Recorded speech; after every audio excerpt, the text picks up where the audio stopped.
এমন ক্রিকেট, তাও আবার জিম্বাবু দলের সাথে, কখনো কি আশা করেছে সাধারণ দর্শক প্রেমীরা? সাগরিকায় তৃতীয় ম্যাচ খেলতে নেমে বাংলাদেশ ক্রিকেটাররা আসলে কতটুকু সাফল্য এনে দিতে পারছে বাংলাদেশ ক্রিকেট দলকে? প্রথমে ওপেনিং করতে নেমে লিটন কুমার দাস আসলে প্রতিবারের মতো এ ম্যাচেও যে রানটা করেছে সেটা টি-20 খেলার জন্য কতটুকু উপযুক্ত? একের পর এক অফ ফর্মে থাকা লিটন কুমার দাসকেই কেন বারবার জিম্বাবু হোক বা যে কোনো সিরিজেই কেনই বা তাকে বারবার সেই ক্রিকেট ম্যাচগুলোতে খেলতে দেওয়া হচ্ছে? বাংলাদেশে আর কি কোনো ওপেনিং ব্যাটার নেই? প্রশ্ন এমন হতেই পারে। বাংলাদেশ ক্রিকেট বোর্ডের ঊর্ধ্বতন কর্মকর্তারা আসলে কি চাচ্ছে লিটন কুমার দাসের কাছ থেকে? বিশ্বকাপকে সামনে রেখে ক্রিকেট দলটি যে ফর্মের রয়েছে তা চোখে পড়ার মতো একদমই নয়। সাগরিকায় তৃতীয় ম্যাচে খেলতে নেমে বাংলাদেশ আসলে যে ব্যাটিংটা দেখিয়েছে সেটা সত্যি টি-20 বিশ্বকাপ তো দূরে থাক, সাধারণ পাপুয়া নিউ গিনি বা উগান্ডার বিপক্ষে এ দল নিয়ে জেতা একদমই অসম্ভব হয়ে যাবে। জিম্বাবুর সাথে প্রথমে ব্যাট করতে নেমে আসলে যেভাবে ব্যাট করেছে প্রথম থেকে, সেটা সত্যি টি-20 খেলার জন্য একদমই অনুপযুক্ত।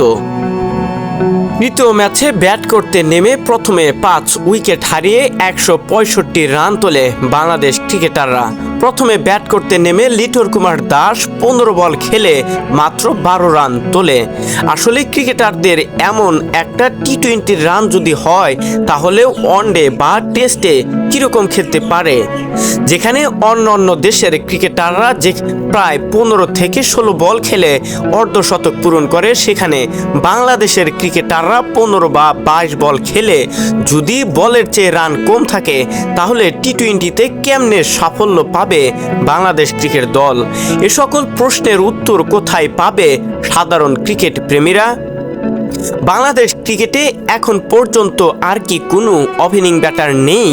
এমন প্রশ্ন আমার নিজেরই মনে বারবার ঘুরপাক খাচ্ছে।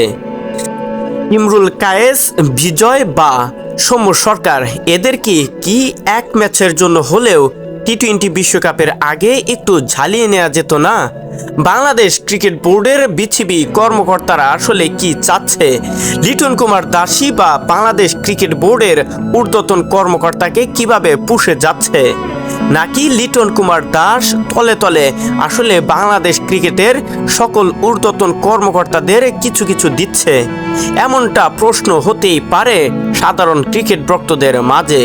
আমি নিজেই তো মাঝে মধ্যে হতভম্ব হয়ে যাই বাংলাদেশ ক্রিকেটারদের এমন আচরণ বা ব্যাটার দেখে।